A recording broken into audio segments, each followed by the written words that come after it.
Hola, yo soy Anaya Hernández Galaviz, soy artista visual, egresada de la Facultad de Artes y Diseño de la UNAM y pues yo me dedico principalmente a la docencia en artes visuales, a la gestión cultural y al dibujo y bueno, dentro de ser una dibujante, que es como me gusta como denominar mi práctica artística, eh, ya llevo aproximadamente 12 años haciendo fanzine, autopublicación. Inicié haciendo proyectos de autopublicación y actualmente estoy más enfocada en la curaduría, la gestión y la historiografía del fanzine, ¿no? Me interesa mucho como entender cómo se ha ido desarrollando esta práctica artística estética en México durante los últimos 12 años, y pues es parte como de lo que más hago, ¿no? La pedagogía me ha llevado a que encuentre en el fanzine también una forma de enseñar muy práctica y muy creativa y pues creo que eso es principalmente lo que define mi práctica actual, y lo que más me apasiona. Mi nombre es Sonia Polido, soy artista visual, ilustradora y hacedora de cosas en Ciudad de México. Estudié artes visuales en la Facultad de Artes y Diseño de la UNAM y mi práctica se centra en el dibujo, la narrativa visual y la autopublicación. Me interesa mucho explorar los temas desde la cotidianidad, las emociones humanas y personales, con una visión infantil, poética y muy apegada al teatro. A través de mi proyecto Caja de Paradojas desarrollo microhistorias ilustradas que dialogan lo autobiográfico con lo simbólico, lo fantasioso, lo imaginativo, el disfraz y la pantomima. Y lo uso mucho como una traducción emocional de mis vivencias personales. Mi trabajo transita desde el fanzine, el arte objeto, la ilustración y la joyería artística. Y dialogo mucho en espacios como de ferias de arte impreso. Me gusta mucho impulsar el dibujo como una manera de expresarse y me gusta mucho contar historias. Pues bienvenidos a la comunidad que está viendo este video. Estamos en el primer capítulo de la temporada 6 de 2. Y bueno, tengo aquí el gusto de compartir diálogo con Sonia Pulido. Eh, Vamos a empezar. Tenemos dos proyectos están muy enfocados en el tema de la autopublicación, ¿no? Que creo que es algo que nos apasiona a ambas. Entonces, a mí me gustaría iniciar esta conversación con una primera pregunta para ella, que se me hace la básica para todo el que hace autopublicación, que es, ¿cuál fue su primer encuentro o cuál fue tu primer encuentro, Sonia, con este tema, con la autopublicación? Eh, bueno, hola Ana y muchas gracias por la introducción. Pues creo que mi primer encuentro con la autopublicación fue muy intuitivo y realmente no es como que yo tuviera las palabras para decir, ah, hice fanzine.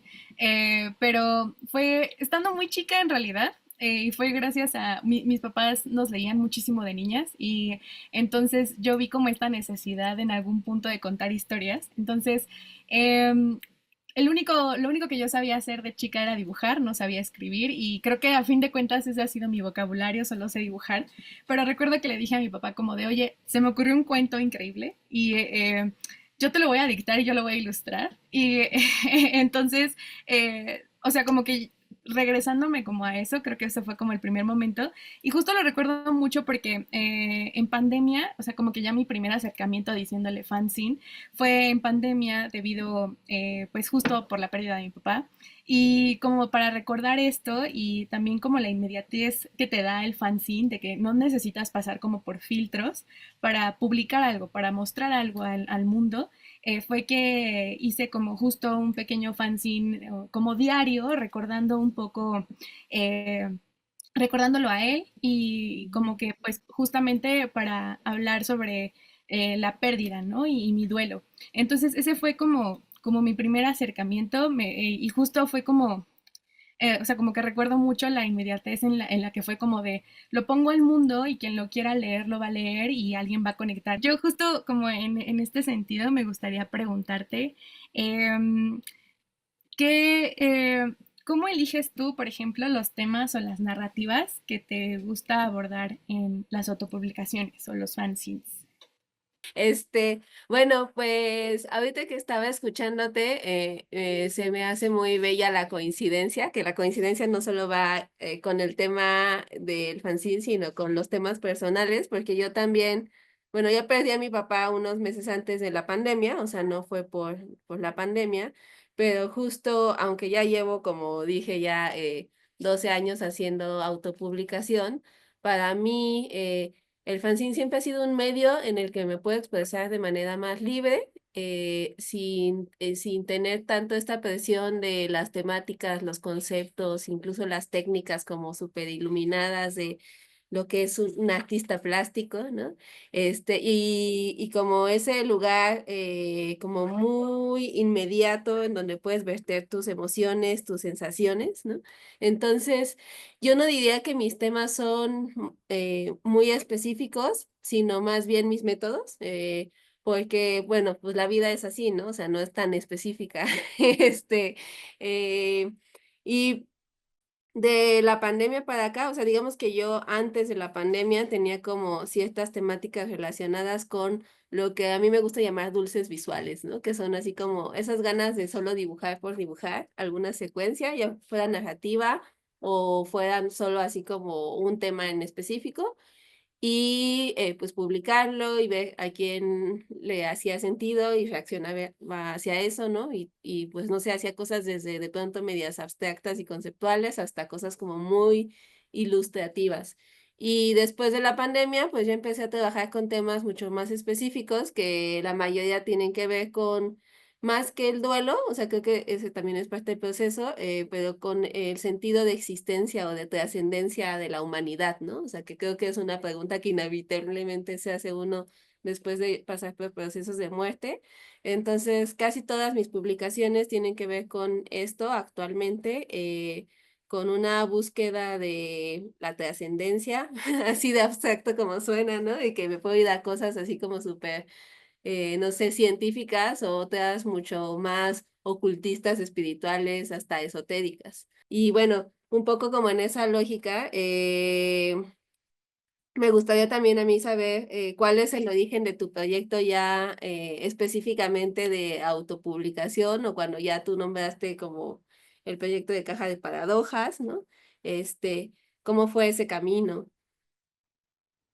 Pues en realidad mi camino de caja de paradojas está chistoso porque realmente no se liga, o sea, más bien yo veo justo lo que es mi proyecto ahora o lo que soy yo también como persona ahora y está muy alejado de lo que con lo que empecé inicialmente. Eh, el proyecto de caja de paradojas surgió del bordado y realmente igual justo como por esta pérdida porque mi papá fue quien me enseñó a bordar, lo dejé de hacer en pandemia, pero me gustaba mucho como mi proyecto, o sea, más bien como de crear, creo que surge mucho de esta necesidad de crear, crear, o sea, como, sí, como esta necesidad, no sé si intrínseca o de crear. Entonces fue como, ok, ¿cómo puedo ir transformando esto? De poco fui metiendo con mis dibujos, iba muy ligado como a accesorios, a todo esto, ¿no? Y, pero justo cuando logro hacer como como mi primer acercamiento en el fanzine, fue que lo que te comentaba, ¿no? Como de que no solamente me abrí las puertas como en el mundo del fanzine, sino como a una comunidad que responde como a eso. Y creo que fui como acotando más los temas que me gustaban platicar, creo que soy una persona a veces que suele ser muy visceral y justo como que yo veía la necesidad de platicar todas estas experiencias, porque creo que todos mis fanzines son de temas muy personales o cosas, vivencias que yo he tenido y o sueños o cosas como rescatar cosas infantiles, cosas que yo hacía de chica y como que surge mucho desde ahí. eh, y me gusta mucho justo como lo que platicas porque creo que justo coincidimos de que utilizamos como mucho los temas personales y buscamos otros medios para poder platicar de ellos, ¿no? Porque vemos como justo en lo esotérico, en la magia, en lo imaginativo, qué caminos nos pueden ayudar como a hablar de eso sin hablarlo de manera literal. Y creo que me parece muy bonito lo que platicas. Justo era como escuchándote como que dije, ay, es que claro, así también comencé y me parece muy lindo como coincidir en ese aspecto, porque a veces creo que mucho de estos procesos los pensamos muy personales y al final cuando finalmente hablas te das cuenta de que no es tan personal, o sea, no es malo. Pero hay Ujú. un montón de personas que están viviendo lo mismo que tú, ¿no? Obviamente de maneras muy diferentes y todos lo expresamos de manera diferente, pero sigue estando como en esa misma lógica. Me gustaría como platicar un poco más sobre los retos a los que a lo mejor te has enfrentado sí, al hacer una autopublicación, eh, porque a veces lo vemos también como algo muy visceral y decimos, ah, esto tiene que salir Ujú. de mi pecho y sale, pero a qué retos te has enfrentado al momento de hacer autopublicaciones? Bueno, pues, híjoles, a varios.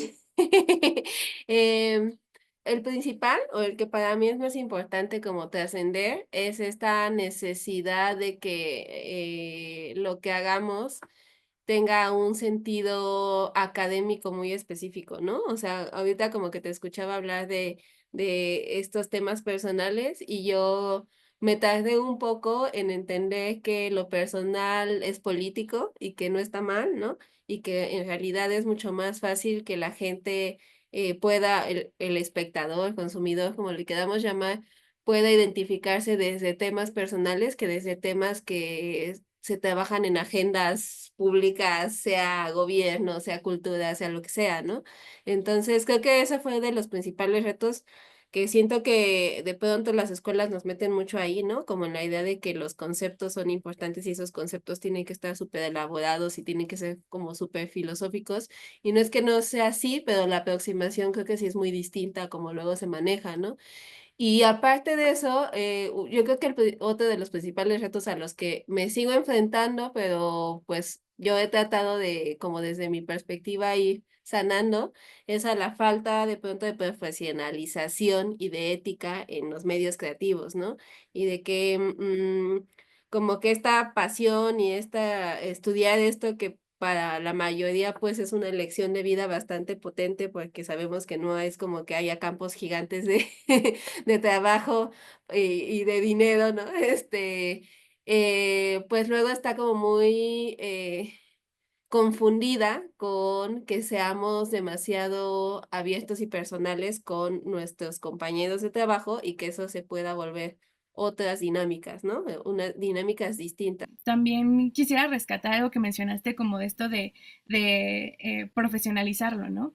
Entonces, tú dirías como que, o sea, en qué punto tú dirías que se divide de un proyecto como de base editorial como tal y solamente hacer fanzine? En mi caso, yo sí me diría como si tuviera que poner una postura respecto a eso, específicamente hablando de fanzine, porque por eso creo que, por ejemplo, con Piso 16 tenemos el acervo de autopublicaciones, ¿no? Donde extendemos más como los límites. Pero hablando de fanzine, yo sí diría que la diferencia mucho tiene que ver entre los costos de producción, los lugares de distribución y de difusión, ¿no? Para mí un fanzine sí tiene que ser accesible porque la idea del fanzine es esta comunicación como abierta y rápida, ¿no? Que contrarresta como el status quo y el estado hegemónico y todas estas cosas, ¿no? Entonces, no sé, de pronto, y eso lo digo como en público y en privado, ¿no? Pero ver un fanzine que cuesta arriba de 500 para mí ya no es un fanzine, ¿no? Nada más por ese solo hecho de que ya está limitando su accesibilidad a ciertas personas que van a necesitar cierta cantidad de dinero para adquirirlo, ¿no? Eh, Sin embargo, no creo que esté mal o, o que no pueda estar como casado o cercano a otras prácticas editoriales que tienen otro tipo de búsquedas, ¿no? Y yo creo que O sea, es como un sí o no, porque creo que desde que los artistas visuales empezamos a retomar el fanzine para nuestra producción, inevitablemente lo llevamos hacia ese lugar como institucional y a encarecerlo porque el mercado funciona así, ¿no? Lo que sí puedo decir, que no sé, ya veremos ahorita qué piensan, pero puedo concluir y pasarte como justo a ti la pregunta, ¿no? Es que parte de toda esta reflexión sobre mi quehacer plástico, ¿no? Sobre lo que es una autopublicación y la diferencia, está súper influenciada por mi experiencia al estar en piso 16, ¿no? Como que sí, creo que el sentido de profesionalización del que hablábamos, a mí me llegó como más directamente al haber entrado al programa, que yo estuve en el 2019, ¿no? Y que a pesar de que no estuve con un proyecto propio de fanzine, sino con un proyecto más de arte relacional en conjunto con una compañera, sí pudimos tratar temas que tienen que ver con, o sea, que son aplicables a cualquier proyecto cultural, ¿no? Incluyendo un proyecto cultural, pues más punk que lo quiera ver, ¿no? Yo. Entonces, a mí me funcionó mucho toda la experiencia para entender que si bien a lo mejor, como decía, no pienso o yo no trato de vivir solamente de hacer autopublicación, sí puedo llevarlo a un nivel de profesionalización en donde no implique solo gastos, ¿no? Sino que haya ahí un regreso de cosas. Y creo que, o sea, para mí toda la red que se genera, incluso estas conversaciones, ¿no? Estos acercamientos con proyectos parecidos, pues es ya así de las ganancias más bellas y más enriquecedoras de la vida, porque te permite seguir reflexionando y también te permite abrirte a otros lugares que a lo mejor pensabas que no existían, ¿no? O sea, como actualmente esto que hago con Piso de ayudar en la convocatoria de la curaduría del acervo. Entonces, me gustaría como saber tú, que yo sé que aparte tu experiencia es mucho más reciente, ¿cómo fue tu experiencia con Piso 16? Ay, fue muy caótica. Bueno, pero, o sea, fue muy caótica en el sentido de que me retó en un montón de cosas, que justo yo no entendía, habían muchas cosas que yo no, yo no comprendía, que sí tenía noción, pero justo en piso 16 fue como, o sea, fue como un golpe de realidad, honestamente, de cómo realmente tenía que llevar mis proyectos, incluso si solamente era algo muy como personal, incluso, o sea, justo como que logré entender muchísimo mejor cómo llegar a otras personas, cómo también organizarme a mí misma, cómo organizar. Sí, o sea, creo que le dio un montón de estructura a un montón de cosas que yo solamente, que yo pensaba que no se le podía dar estructura, o porque a veces se piensa mucho que justo en la artisteada todo es muy, ay, es que son súper bohemios los artistas, y ellos cómo van a pensar en el SAT. Entonces, como que eh, toda esta estructura desde la creatividad, porque creo que también me enseñó muchísimo a vivir, a cómo vivir todos estos procesos, eh, pues sí, o sea, procesos más estructurados, pero también de manera creativa, porque, y eso fue algo que me gustó muchísimo como dentro del acompañamiento, o sea, darme cuenta que se podía vivir todo esto de manera creativa. A veces lo vemos justo como artistas y lo vemos muy alejado, como el tener ese tipo de estructuras, tener ese tipo de de pies y cabeza lo vemos como muy lejano porque eso ya no sería artístico, ya no sería, y eso fue algo que a mí me ayudó muchísimo. O sea, creo que a día de hoy no hay día que no piense en, pero vi esto en Pisa 16 y eso me gusta muchísimo. O sea, sí siento que tengo más orden. Y bueno, con esto hemos llegado al final de este capítulo de 2 de piso 16. Muchísimas gracias por ver este capítulo. No se pierdan los demás capítulos de la temporada. Habrán más iniciativas conversando entre ellas sobre su experiencia en el mundo del arte. Muchas gracias, Anaí, por compartir esta conversación conmigo. Fue muy lindo escuchar tu opinión y de verdad creo que estos espacios me gustan muchísimo porque te sigues dando cuenta que no estás solo y es muy padre. A veces incluso ves a personas con más experiencia y sientes que son muy lejanas, Ujú. pero justo como que platicar y decir, ay, estoy a salvo, estoy. Sí. Muchas gracias.